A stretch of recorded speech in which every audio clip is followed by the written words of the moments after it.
Commission बना और आप सरकारों का अंदाजा लगा लेना। मुझे किसी सरकार पर टिप्पणी आज नहीं करनी है, क्योंकि मैं मानता हूं कि अगर आपको नागनाथ से भी पीड़ा पहुंची है तो सांपनाथ ने भी आपको उजाड़ने में कोई कमी नहीं छोड़ी।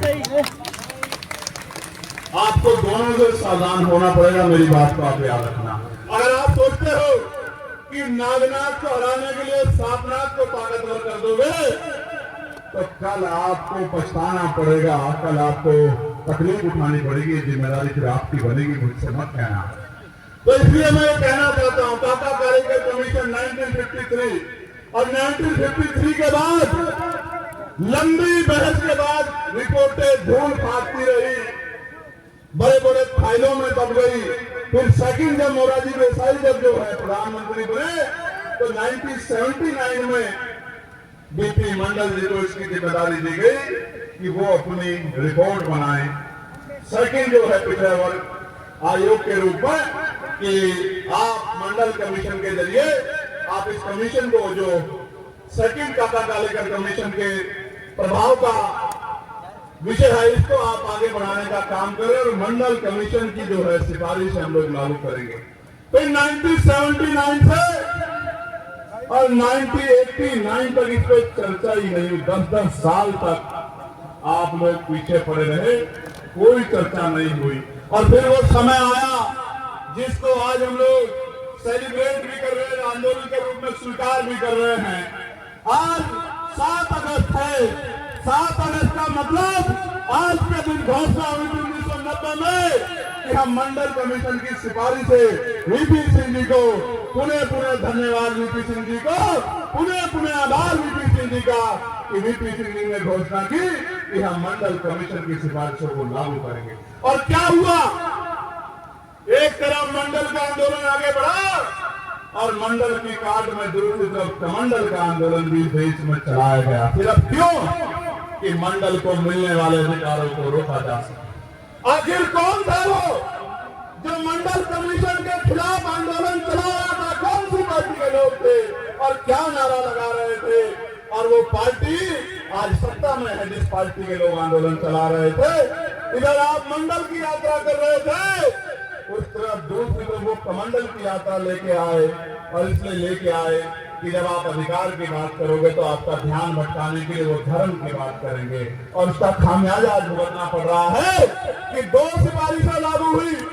अगर हम 40 का 2 लगाएंगे तो 0.50 सिफारिश से लागू नहीं हुई। लेकिन मेरा ये पिछड़ा सोया हुआ समाज 1% से भी कम सिफारिशों को ही सहमत होकर चुपचाप बैठे। और मैं आपको बताना चाहता हूं कि हम कल भी वहां खड़े थे और आज भी यहां खड़े थे।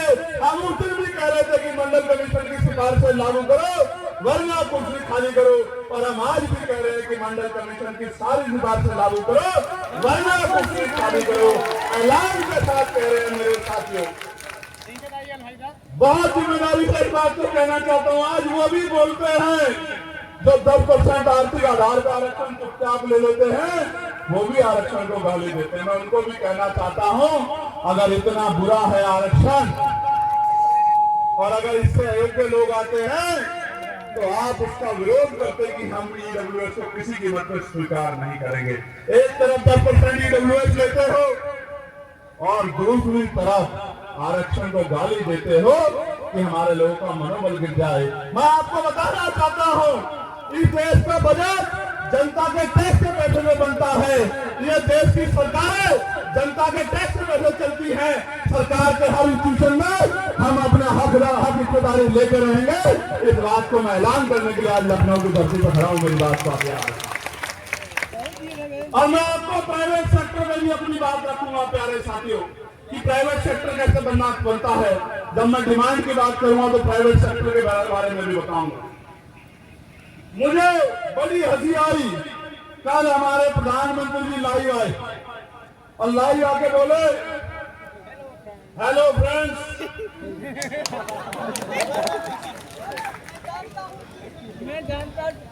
बोले कि 7 अगस्त को स्वदेशी का आंदोलन चला था, स्वदेशी का, किस चीज का? स्वदेशी। और बहुत सारे पटके रखे हुए थे उन्होंने, विभिन्न प्रदेशों से बनते हैं जो, मैं उस प्रतिभा का सम्मान करता हूं। कहा कि हम हैंडलूम दिवस मनाएं, लेकिन एक बार ये नहीं बोले कि जिस मंडल कमीशन की सिफारिशों को लागू करवा के रहूंगा नारा देकर आप 2014 में आए थे और बार बार मंचों से कहते थे कि मैं पिछड़े वर्ग से आता हूं। एक बार नहीं बोले कि उन पिछड़े वर्गों के दिल में जो जख्म है मंडल कमीशन की सिफारिश से ना